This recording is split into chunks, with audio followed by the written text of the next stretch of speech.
नमस्कार। मैं श्वेता आनंद आज आप लोग के लिए टॉपिक लेकर आई हूँ। इनके विषय में लाल बहादुर शास्त्री जी। ठीक है, आज मैं लाल बहादुर शास्त्री की जीवनी बताऊंगी। ठीक है बच्चों, इसको आप लोग निबंध के रूप में भी तैयार कर सकते हैं और शॉर्ट नोट्स भी बना सकते हैं। तो मैं अब शुरू करती हूँ। लाल बहादुर शास्त्री जी का जन्म 2 अक्टूबर 1904 को मुगलसराय उत्तर प्रदेश में मुंशी शारदा प्रसाद श्रीवास्तव के यहाँ हुआ था। मतलब इनके फादर का नाम मुंशी शारदा प्रसाद श्रीवास्तव था। उनकी माता का नाम राम दुलारी था। इनके पिता प्राथमिक विद्यालय में शिक्षक थे। जब 18 महीने के हुए लाल बहादुर शास्त्री जी, तब दुर्भाग्य से उनके पिता का निधन हो गया। ननिहाल में रहते हुए प्राथमिक शिक्षा ग्रहण की। उसके बाद की शिक्षा हरिश्चंद्र हाई स्कूल और काशी विद्यापीठ में हुई। काशी विद्यापीठ से शास्त्री की उपाधि मिली। इसके पश्चात शास्त्री शब्द लाल बहादुर के नाम का पर्याय ही बन गया।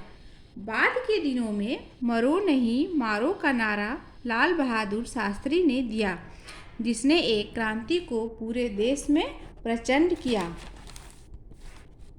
अब आगे बताती हूँ मैं।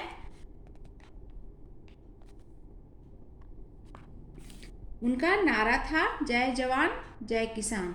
तो उनका मुख्य नारा क्या था? अगर क्वेश्चन पूछा जाए कि लाल बहादुर शास्त्री जी का नारा क्या था, तो जय जवान जय किसान। भारत में ब्रिटिश सरकार के खिलाफ महात्मा गांधी द्वारा चलाए गए असहयोग आंदोलन के एक कार्यकर्ता लाल बहादुर शास्त्री थोड़े समय के लिए जेल गए 1921 के टाइम में। फिर रिहा होने पर उन्होंने एक राष्ट्रवादी विश्वविद्यालय काशी विद्यापीठ में अध्ययन किया और स्नातकोत्तर शास्त्री की उपाधि पाई।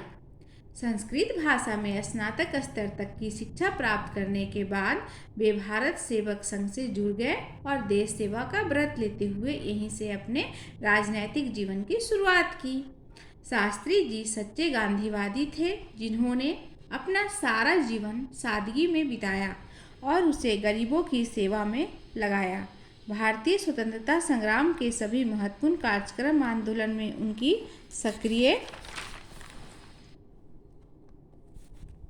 सक्रिय भागीदारी रही और उसके परिणाम स्वरूप कई बार जेलों में भी रहना पड़ा। स्वाधीनता संग्राम के जिन आंदोलन में उनके महत्वपूर्ण भूमिका रही, उनमें 1921 का असहयोग आंदोलन, 1930 का दांडी मार्च तथा 1942 का भारत छोड़ो आंदोलन था। शास्त्री जी के राजनीतिक दिग्दर्शकों में पुरुषोत्तम दास टंडन और पंडित गोविंद बल्लभ पंत के अतिरिक्त जवाहरलाल नेहरू भी शामिल थे। सबसे पहले 1929 में इलाहाबाद आने के बाद उन्होंने टंडन जी के साथ भारत सेवक संघ की इलाहाबाद इकाई के सचिव के रूप में काम करना शुरू किया। अब आगे बताती हूँ मैं।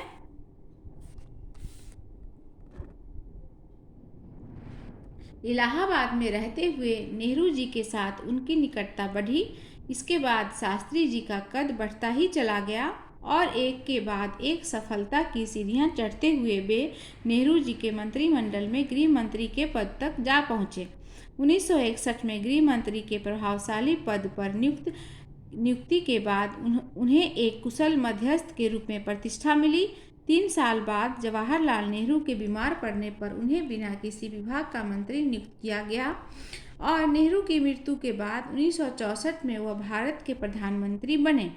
उन्होंने अपने प्रथम संवाददाता सम्मेलन में कहा था कि उनकी पहली प्राथमिकता खाद्यान्न मूल्यों को बढ़ने से रोकना है और वे ऐसा करने में सफल भी रहे। उनके क्रियाकलाप सैद्धांतिक न होकर पूरी तरह से व्यवहारिक और जनता की आवश्यकताओं के अनुरूप थी। निष्पक्ष रूप से देखा जाए तो शास्त्री जी के शासनकाल बेहद कठिन रहा।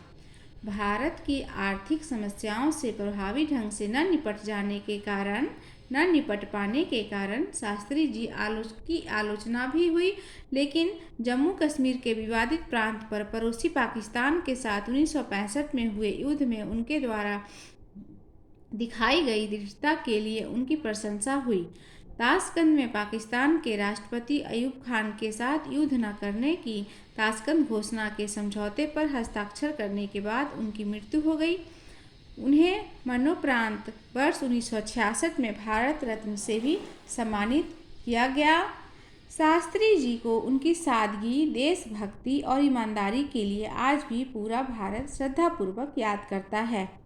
ये रही आपकी लाल बहादुर शास्त्री की जीवनी। इसे आप शॉर्ट्स नोट्स के रूप में भी तैयार कर सकते हैं और निबंध के रूप में भी लिख सकते हैं। अगर मेरा वीडियो आपको पसंद आए तो मेरे चैनल को सब्सक्राइब करिए और अपने फ्रेंड्स के साथ शेयर करिए। जय हिंद, जय भारत, नमस्ते।